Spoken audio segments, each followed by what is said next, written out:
शारदीय नवरात्र के 7वें दिन आदिशक्ति देवी दुर्गा के 7वें स्वरूप माँ कालरात्रि की पूजा की जाती है। कालरात्रि देवी का शरीर रात के अंधकार की तरह काला है। गले में विद्युत की माला और बाल बिखरे हुए हैं। माँ के 4 हाथ हैं, जिनमें से एक हाथ में गणासा और एक हाथ में वज्र है। इसके अलावा माँ के 2 हाथ क्रमशः वर मुद्रा और अभय मुद्रा में हैं। इनका वाहन गर्दभ है। कहते हैं, जब दैत्य शुभ, निशुंभ और रक्त बीज ने तीनों लोकों में हाहाकार मचा रखा था, तब इससे चिंतित होकर सभी देवता शिव जी के पास गए और उनसे रक्षा की प्रार्थना करने लगे। भगवान शिव ने माता पार्वती से राक्षसों का वध कर अपने भक्तों की रक्षा करने को कहा। शिव जी की बात मानकर माता पार्वती ने दुर्गा का रूप धारण किया और शुभ निशुंभ का वध कर दिया। जब माँ दुर्गा ने दैत्य रक्त बीज को मौत के घाट उतारा, तो उसके शरीर से निकले रक्त से लाखों रक्त बीज दैत्य उत्पन्न हो गए। इसे देख दुर्गा ने अपने तेज से कालरात्रि को उत्पन्न किया। इसके बाद जब माँ दुर्गा ने दैत्य रक्त बीज का वध किया, उसके शरीर से निकलने वाले रक्त को माँ कालरात्रि ने जमीन पर गिरने से पहले ही अपने मुख में भर लिया।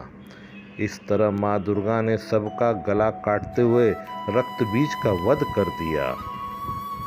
पौराणिक कथाओं के अनुसार देवी के इस स्वरूप की पूजा करने से दुष्टों का विनाश होता है।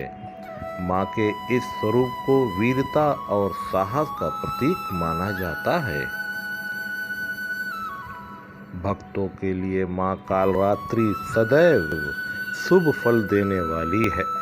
इस कारण माँ का नाम शुभंकारी भी है। ऐसी मान्यता है कि माँ कालरात्रि की कृपा से भक्त हमेशा भय मुक्त रहता है। उसे अग्नि भय, जल भय, शत्रु भय, रात्रि भय आदि कभी नहीं होता है।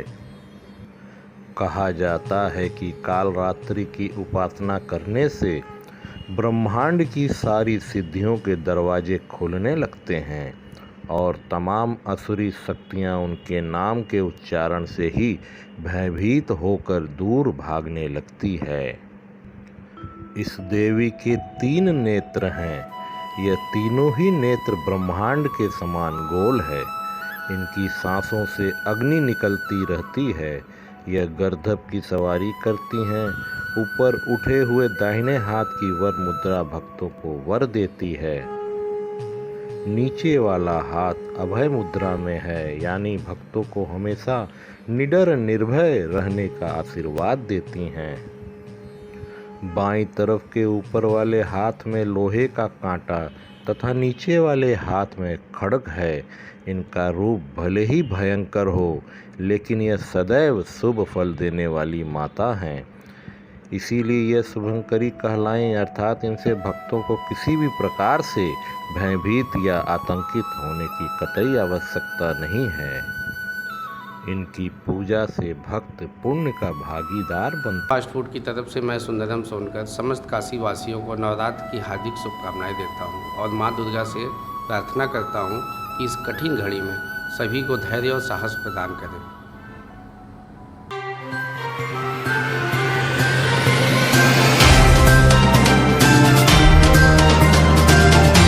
मैं दीपक कुमार गौरी सर्वप्रथम नेशनल वन न्यूज़ चैनल को बधाई देता हूं और समस्त काशीवासियों को दशहरा एवं नवरात्र की शुभकामनाएं देता हूं।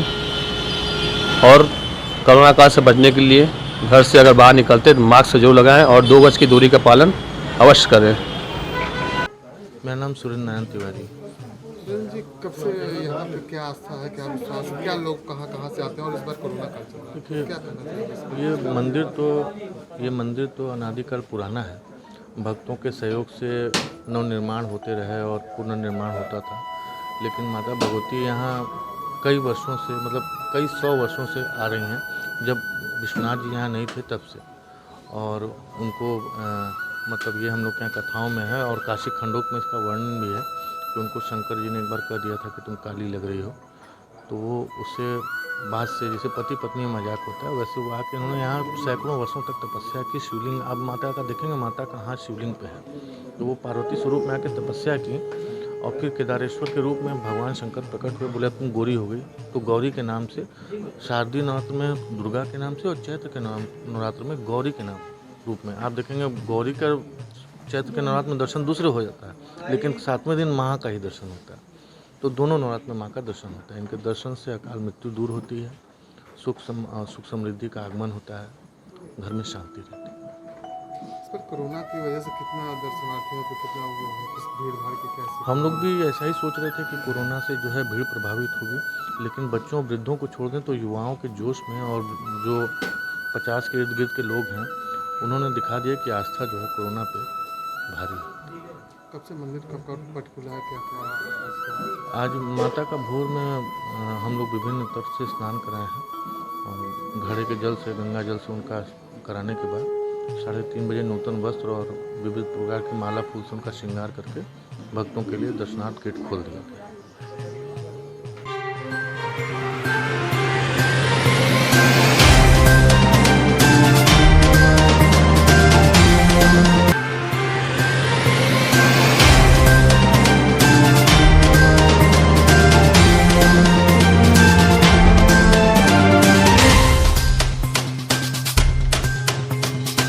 नमस्कार, मैं अरविंद मिश्रा, जिला मीडिया सह प्रभारी।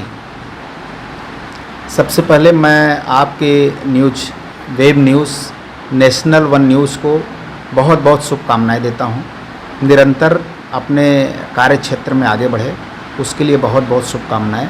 साथ ही साथ मैं काशीवासियों को नवरात्र की हार्दिक शुभकामनाएं देता हूं। माता रानी की कृपा सब पर बनी रहे और कोरोना से मुक्ति के लिए माता रानी आशीर्वाद सब पर बनाए रखें। इसके साथ ही मैं अपने समस्त काशीवासियों से और पूरे पूर्वांचल वासियों से एक अनुरोध करना चाहता हूं कि सभी साथी जो घर से बाहर निकलें वो सोशल डिस्टेंसिंग का पालन करें। साथ ही साथ मास्क या गमछा लेकर अवश्य निकलें, जो पूरा अपने नाक और चेहरे को ढके रखे। लौटते समय वो सैनिटाइज़र का प्रयोग करें। घर में पहुंचकर 20 सेकंड तक साबुन से हाथ अवश्य धोएं। कोरोना को भगाने के लिए यह उपाय करना ज़रूरी है। बहुत बहुत धन्यवाद। संजय प्रियदर्शी, प्रधानाचार्य महामना मदन इंटर कॉलेज। सरकार के द्वारा 19 तारीख से विद्यालय खुलने का जो आदेश जारी किया गया है उसका अनुपालन करते हुए, सोशल डिस्टेंसिंग का ध्यान रखते हुए बच्चों को पठन पाठन के लिए उनकी सुविधा उपलब्ध कराई जाएगी विद्यालय की तरफ से। जो भी अभिभावक चाहे वो अपने बच्चे को विद्यालय भेज सकते हैं। साथ ही साथ नवरात्रि प्रारंभ हो रही है और इस नवरात्रि की हार्दिक शुभकामनाएं हम प्रेषित करते हैं।